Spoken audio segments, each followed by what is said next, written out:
Fala galera, tudo bem com vocês? Na aula de hoje nós vamos ver aí o terceiro e último tópico das aplicações das leis de Newton. Nós vamos ver elas aplicadas no equilíbrio do corpo extenso, também conhecido como alavanca, e no equilíbrio do ponto material, onde se analisa apenas as forças do eixo X e do eixo Y. Então, questões aí que o Enem gostam bastante de cobrar.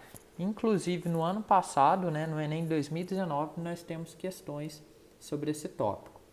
Então, vamos lá. O que é o equilíbrio de corpo extenso? Aqui, nós vamos pensar numa gangorra. Eu busco sempre um apoio, tá? Então, vou colocar aqui um apoio mais para o nosso cantinho esquerdo. Tem aqui o nosso apoio. E vão ser colocados cargas de ambos os lados. Vou chamar aqui, por exemplo, de força A e vou colocar uma do outro lado de força B. O equilíbrio do corpo extenso fala que o somatório dos momentos torsor tem que dar zero. E o que é esse momento torsor? Ele é o que nós chamamos de torque. E o torque, ele fala que a força vezes a distância. Então, nós temos F, força é medida em Newton, o D, a distância, medida em metro. Quando eu faço a força vezes a distância, eu acho o meu momento, ou torque, que é medido em Newton por metro. Eu quero que vocês percebam a relação inversamente proporcional que existe nessa fórmula. Quanto maior a distância, menos força eu vou fazer. Então, eu não estou conseguindo tirar o parafuso da roda do meu carro quando eu preciso trocar um pneu ou trocar a roda, né? Não estou tendo força o suficiente. O que eu faço? Eu pego, coloco uma alavanca. Então, aumento a distância, coloco um cano, alguma coisa, né? E aí, com isso, eu vou conseguir fazer menos força, conseguindo o giro. Então, isso tudo é o princípio do momento torsor. No nosso exemplo, eu tenho aqui uma força do lado A, consequentemente, uma distância A. Do lado direito, eu tenho uma força B e uma distância até o apoio DB. Se eu quero que esteja em equilíbrio, que a somatória dos torques dê zero, o que vai acontecer? Todo torque que eu tenho do lado esquerdo tem que ser igual ao torque do lado direito. Então, eu posso falar que força A vezes distância A vai ter que ser igual a força B vezes distância B. Então, esse é o nosso princípio do equilíbrio do corpo extenso. E agora nós vamos entender aí três situações, três exemplos de alavanca. Costumam cair bastante também em vestibular. Nós temos três tipos. Nós temos a alavanca, primeiro, interfixa. O que quer dizer interfixa? Eu quero que vocês fiquem sempre atentos à palavra que vem depois. Inter seria como se estivesse ali no meio, e fixa, o apoio fixo está no meio. Então seria uma representação assim, ó. Eu tenho um apoio aqui no meio, aí eu tenho força de um lado, resistência do outro. Então eu faço força de um lado e tenho resistência de outro. Um exemplo, a tesoura. Tesoura é assim. Eu faço força de um lado, tenho um apoio no centro dela e ela faz a força resistente para cortar o papel lá do outro lado. Outro tipo de alavanca que nós temos é a interpotente. Inter no meio, quem está no meio agora é a nossa força potente. Então, estou fazendo a força ali no meio dela.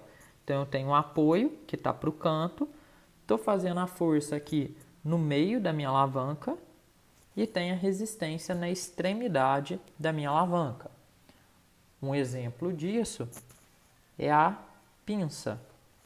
A pinça, eu faço a força no meio dela, Ela tem aqui o apoio, eu faço a força aqui, por exemplo, para pegar, sei lá, um pelinho de sobrancelha, tipo isso.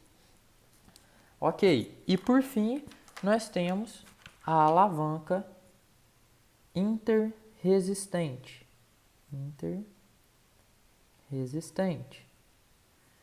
Inter, quem está no meio agora, a força resistente.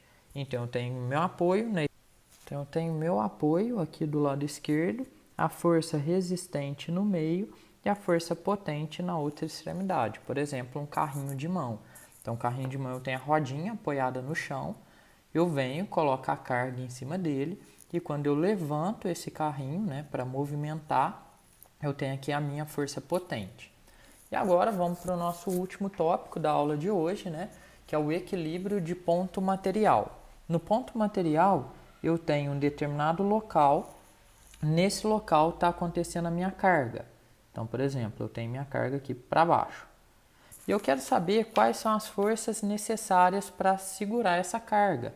Aí, muitas vezes eu uso uma força de tração de um lado, uso força de tração do outro. A manha aqui é pensar que o somatório das forças no eixo X tem que dar zero, somatório das forças do eixo Y tem que dar zero. Não posso esquecer de usar o artifício da decomposição. Como que funciona a decomposição? Se eu tenho um determinado vetor, ele tem um ângulo formado, ó. Vamos chamar aqui de ângulo alfa. Aí eu uso aquele raciocínio.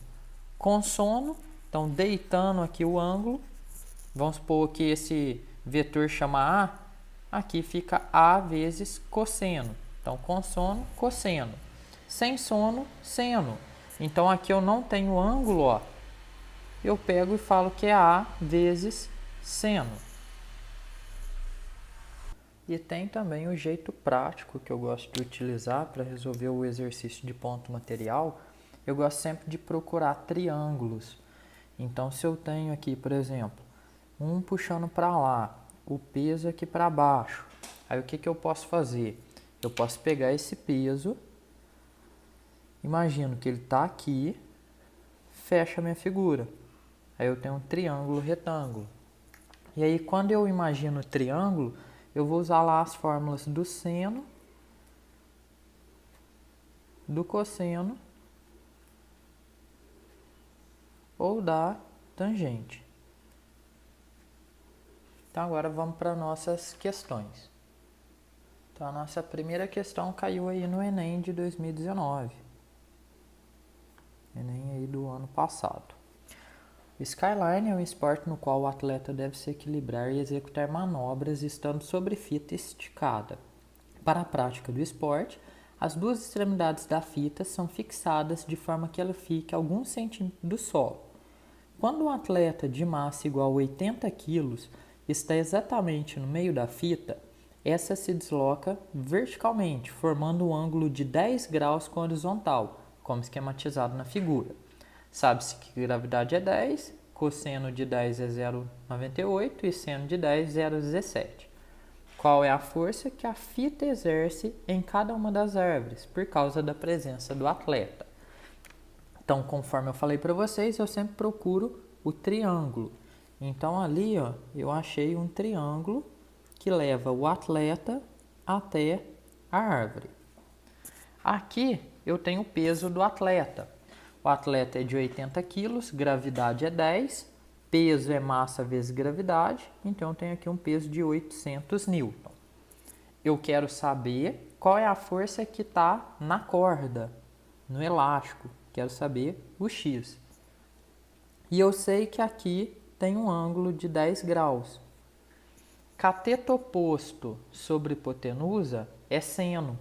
Então, ó, seno de 10 é igual cateto oposto, que é 800, sobre hipotenusa, que é x. Depois, no final, eu vou dividir por 2, gente, porque aí tem dois elásticos. É como se fosse metade para o elástico da direita, metade para o elástico da esquerda.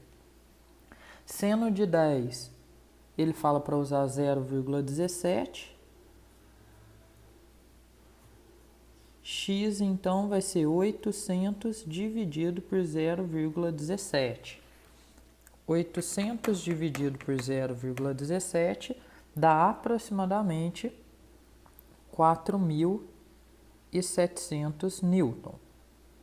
Só que conforme eu falei para vocês, eu quero só a metade disso. Então, isso dividido por 2 vai dar aproximadamente 2.350 newtons. Passando para a notação científica, nós temos 2,35 vezes 10 a terceira newton. Olhando aqui no nosso gabarito, ó, então nós temos letra D. Agora a segunda questão caiu aí no Enem de 2018. Está contando aí uma historinha sobre os tipos de alavanca e faz a seguinte pergunta, né? Fala lá do alicate, da pinça, do quebra-nós, do carrinho de mão e do abridor de lata. E ele pergunta, em qual desses objetos a força potente é maior que a força resistente? Então eu tenho que pensar, onde está meu apoio? Onde vai estar a força potente e onde que vai estar a força resistente? Quanto menor a distância, maior a força. Então eu quero saber aonde que a força potente, onde que esse daqui vai ser maior que a força resistente, onde eu tiver uma menor distância. Vamos pensar lá na pinça, primeira situação, né? A pinça, eu tenho o apoio lá na extremidade dela, eu estou fazendo uma força potente aqui no meio, e aí eu tenho uma resistência lá na extremidade. Então deu certo na pinça, ó. Repara que a distância da força potente é menor, consequentemente sua força é maior. Então o gabarito dessa questão, letra A, pinça. E agora vamos para a nossa última questão aí também do Enem. Em um experimento, um professor levou para a sala de aula um saco de arroz, um pedaço de madeira triangular e uma barra de ferro cilíndrica homogênea. Ele propôs que fizesse a medição da massa da barra utilizando esses objetos.